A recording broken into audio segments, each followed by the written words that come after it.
in earlier days, say after partition, when the whole thing revived in India, then people prided in having a fleet. You are a transport operator, that was not enough for them. They wanted to be known a big fleet owner. And in the process, a lot of affinity was existing among all segments of road transport. He's a truck owner, he's an agent, he's a booking company, whoever they are. There was a sense of affinity, and they wanted to be helpful to each other. Loyalties were there. But after the 60s, a class of people, I can say, because mostly those people were from the same lot, they joined this industry and they exactly explored the facets of this industry, and very, I'll say, profitably they realized that why should you have a vehicle which has a lot of problems attached to it?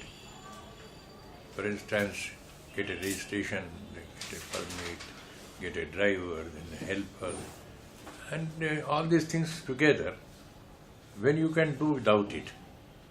That is the philosophy that began to work. And it worked well because they were able to corner the cargo by reaching out to the consignors. So their total effort was how to get tie-up with the people who are managing transport sector of their industry, or big houses, business, and so on. So they focus on them. So for them, it was, even a big office was not the requirement. You just sit in a corner somewhere, have two telephones with you, and have a little mobility. You can just jump over it and go meet the officer. And in that personal contact, you develop a sort of closeness to them by different ways and means, whether legal or illegal or whatever it is. But then they were, these people who were not very comfortable with owning vehicles, they preferred to go and work on the transport department of the manufacturing or commerce houses. That's how the transport broking business has started, is it? Agents started sprouting. These people were virtually brokers and agents, whatever you like to. Light asset format, absolutely light asset. So they began to do it, and that is how it happened. What happened? Then those people began to compete among themselves, because after all the consignors were limited. People who began to come in were more than them. So they began to compete among themselves to win over those consignors. Now, consignors winning over, you are not selling your quality to them, because you could not have. You were dependent on other people, so quality you could not propagate, could not talk about. So what do you mean by quality in this? Quality means that I am able to provide you services which are more efficient, which are more comfortable, which are more secure. Less damages. Or in dealing with me, if there is something wrong or something, we can settle our issues more fast, more reasonably. So this quality of service. So this everybody could not provide also, and it was not very convenient too. So therefore the competition was based on cutting the price. If Chittaranjan Das has done it for 20 rupees, my neighbor will go there and say, I am prepared to do it for 18 rupees. And in that process, they began to cut their profit margins. But there was a limit to that. If profit is gone, then why they should be in business? So profit they had to retain. They began to cut corners elsewhere. So other major expenditure was in their freight rate is the transportation cost. So the transportation cost, because they had no sympathy with him. They were not any affinity with them. So they began to cut cost of the freight paid to the truck owner. So that competition that they were having at the consignor's level began to be transferred to the truck owner. And in that process, this overloading and other things which came, they are just part of that whole thing. So because they are making profit out of it, they are not interested in having, what do you say, some improvements in the system where it is more scientific, where it is more legal and all things. These things were being thrown to the air. So that is how road transport, by way of discipline, by way of efficiency and all that, it began to come down in the eyes of the people. This was the fallout of all that. We are existing with that system only right now. So, but unless the vehicles are surviving, your trade will also not continue, because you have. They were so averse to owning vehicles that Indian Banks Association, they were providing a facility to the transporters that if you are registered with IBA, your lorry receipt can be negotiated up to 90% or 80% like that. So people who were members of the IBA, transporters, people used to patronize them, because immediately you give your lorry receipt to him, he will go and negotiate with the bank. So he Discounting, bill discounting kind of stuff. So, but in that you will be surprised to know that their requirement was that you have minimum 7 vehicles. So people were having vehicles which were not operating on the road at all, only they have a live permit. So averse they are to operating vehicles, owning vehicles, that even if it is ensuring profit to them, ensuring business to them, they are not compromised on that. So today I don't know what is happening, but at one point of time I am sure that they were keeping 7 vehicles, all of which are not working. Lame, dead, whatever it is, the registration number was live, and that they used to pass on to the IBA that these are the vehicles I own. But if these vehicles are not being put to use, how can they, raise a LR on those vehicle names? No. The company need to be IBA registered, or the vehicles need to be company registered? Vehicle has to be registered, Huh? and that has to be in your name. Huh? Okay. So now, between me and consignor, this is not the issue. It is between me and the bank. Okay, I'll use somebody else's vehicle, but I'll try to put my vehicle own name. No. It is very legal way I am doing it. The IBA giving his registration to me as a member of the IBA, condition is that I should have minimum 7 vehicles. Whether I use it or not, it's none of its business. No. Only this is you. Because You need to own it. You should be owner of it. Okay. You are operating or not operating, that is not the issue. So that is how I am saying the aversion that they have to owning a vehicle, that even in such critical situations where it is going to mean bread and butter for you, you are averse to owning a vehicle. But even today, there is plenty of big companies like VRL, Agarwal Packers and Movers, okay, and, a couple of companies whom I met in Bombay, they all have more than 100, 200, 300 vehicles. 2,000, maybe 2,000, I don't say that. But try to think that how many VRLs there. You can count them on these fingers of the hand. Tell me, are you aware of any 5, 10, 15? At least I am not able to recall 15 people who are owning 500 vehicles or 200 vehicles. Anyway, one of the very, very leading transport company is on record to have said that I hold about 150 vehicles, though they are operating more than 2,500 vehicles every day. All associates. Using somebody else's vehicle. Picking up from the market, 10 vehicles you have picked up in Calcutta, 10 in Bhubaneswar, 10 throughout the country you are working, which comes to about 2,500 vehicles. But your own vehicles are 150 vehicles. Why? He only says that, well, owning vehicle is a messy business, I don't want to do it. So whatever I am talking about, it is not my version. These people are on record to have said that I mean, some very ugly words somebody used before me about owning a fleet.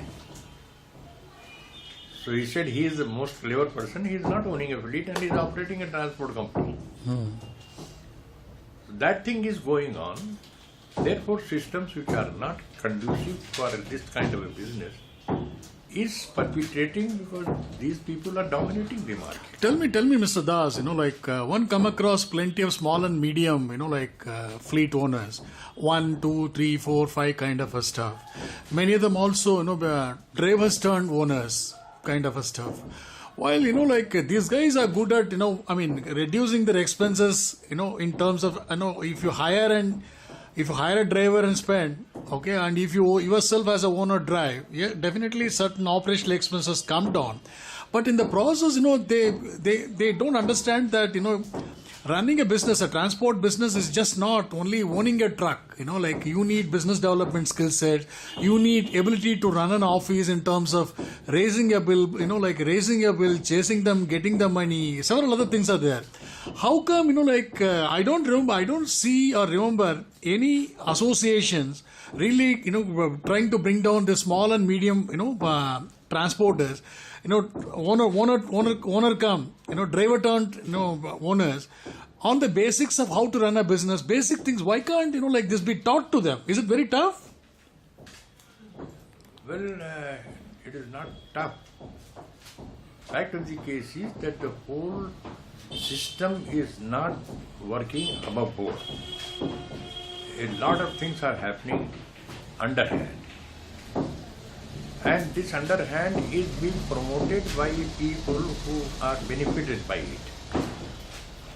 So therefore, when you try to promote some system or anything, the people don't appreciate it because they are earning out of hand.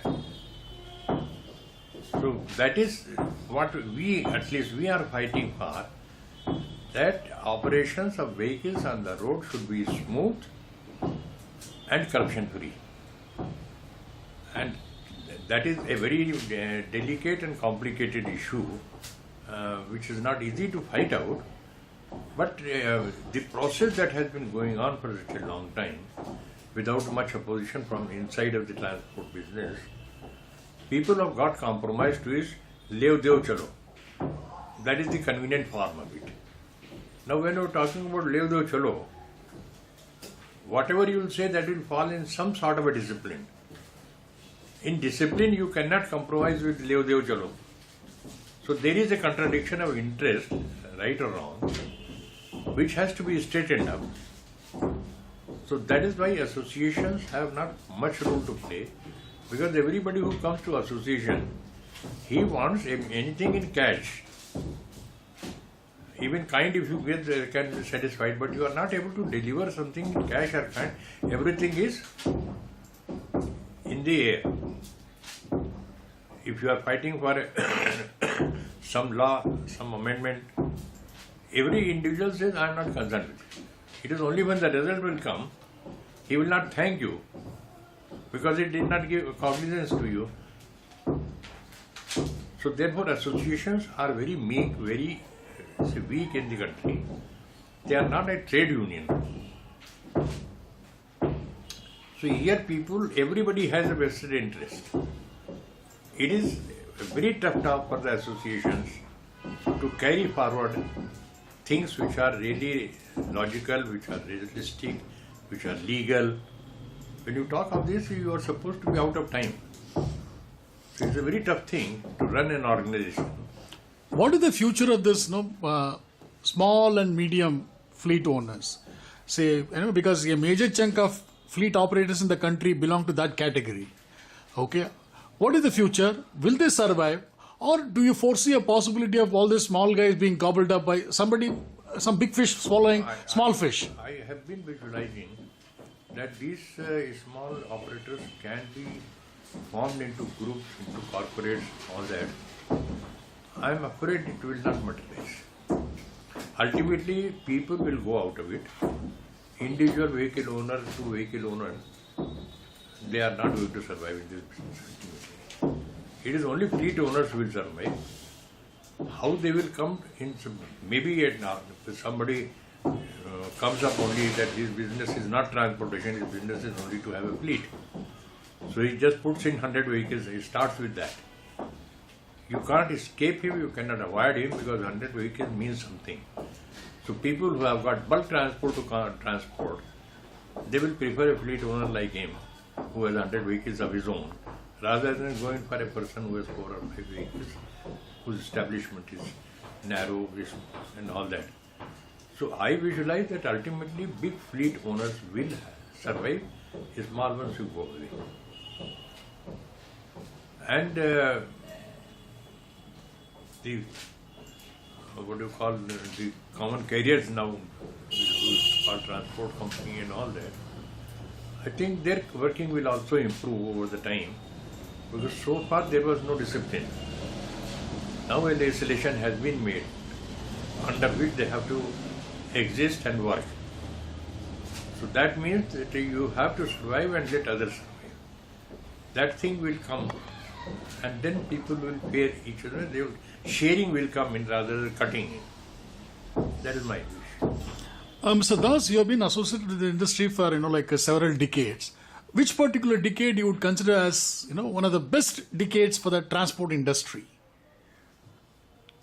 It's very difficult to talk about it. It's very difficult. But again I say that the system began to be disarrayed after 60s. And after that, much improvement has not come in. What do you mean by system? You said in the system. You spoke about system. System is where everybody is working in cohesion. Today, one is eating the other one. Big one eating the other one. That is not a way for any concern. If it is a sector and industry, then everybody who is a stakeholder in it, they should work together for the benefit of each other. That concept only will survive for long.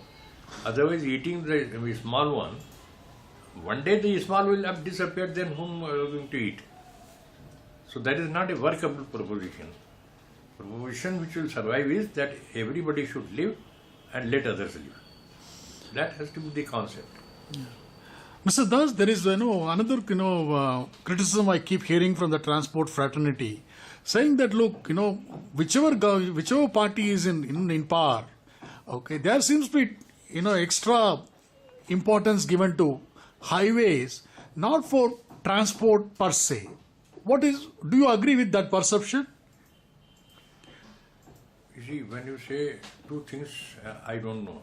One, what do you mean by fraternity? And second, transport segment per se. You see, you have to be very clear in your mind that transportation by road means the road and then the means to transport on the roads. So then you have to look up to the railways. They have got railway lines. It is not an everyday affair. Once railway line is made, you switch over immediately. The total concentration of policy and other things is on wagon and coach. We're talking about the rolling stock. To that, they say rolling stock. Now this rolling stock, their entire policy from planning commission to railway board is all concentrated on improving the productivity and efficiency of the wagon and the coaches. Recently, they have tried to speed up the pace of goods carriages, 250 kilometers per hour. They are working for that. They have improved the axle limit so that they can carry more load on that. You mean you're talking about railways? Railways I'm talking. Okay. Now railway axle has been improved. And I will like to call what railways used to be as a passenger vehicle, wooden plank and this and that, and covering 100 kilometers in 8 hours, that kind of thing. Today you have Rajdhani, today you have Duranto, and so many things you are having it. So, in fact, the means of transportation and providing mobility is only when you look after the efficiency of operation of the goods carriages and the coaches of that. Unfortunate part in road is that this industry is growing, demand is growing, but government is concentrating on creating roads as if by creating roads the whole economy will improve. So if there are no wagons, trucks or buses, what worth is of the road? So there is 4 lane, 6 lane, 2 lane. When there were only pretenses for road, when an old hackneyed Chevrolet used to run, we have a record of having about 275 kilometers per day. We could do it. After 12 plans, 5-year plans, today we are not able to do more than 450 hours. So from my point of view, what is the worth of expressway or what is the worth of 6 lane? And 6 lane also I am talking, if you don't have funds, so contain yourself to improve the things as they are. So I think a 2 lane is also good if it is efficient. 2 lane is also fine, and as I know that even 4 lane are not congested everywhere. So why need a 6 lane? Total approach is that you have funds to spend, therefore spend them. It is not for providing mobility, it is for spending funds that you are spending funds. Roads are being created for expending funds. It is not directed towards providing fine, better, speedy movement. Otherwise, this government planning commission on roads passenger side, the state transport undertakings have 14% or 15% share of the total passenger transport, right? And the planning commission programs, they have total concentration only on public sector undertakings. Over 80% of the passenger transport provided by private operators, for them there is no planning. For goods transport vehicles, transport planning, when the planning commission is absolutely blank about it. So why are you planning for road?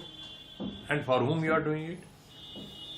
It is like a barren land where nothing can grow.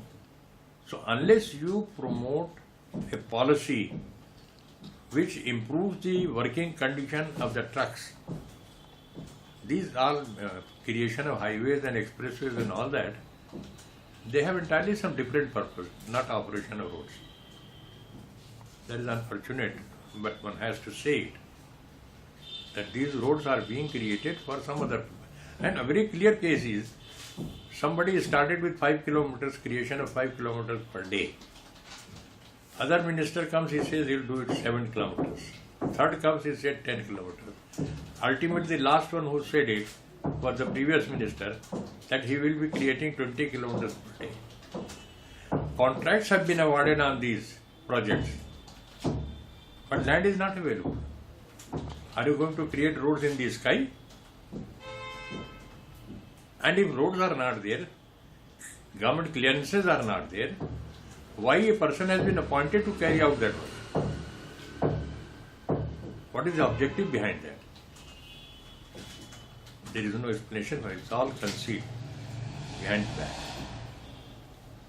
So this all loud talk about creation of highways has no relation to providing mobility and efficiency. No, it's not related to it. It is entirely different purpose. The incumbent minister, I am really wondering why he has not said that he will put 25 kilometers. Why he has not said it? So why they have said it and why he has not said it, the whole story lies between these two. Thank you, sir.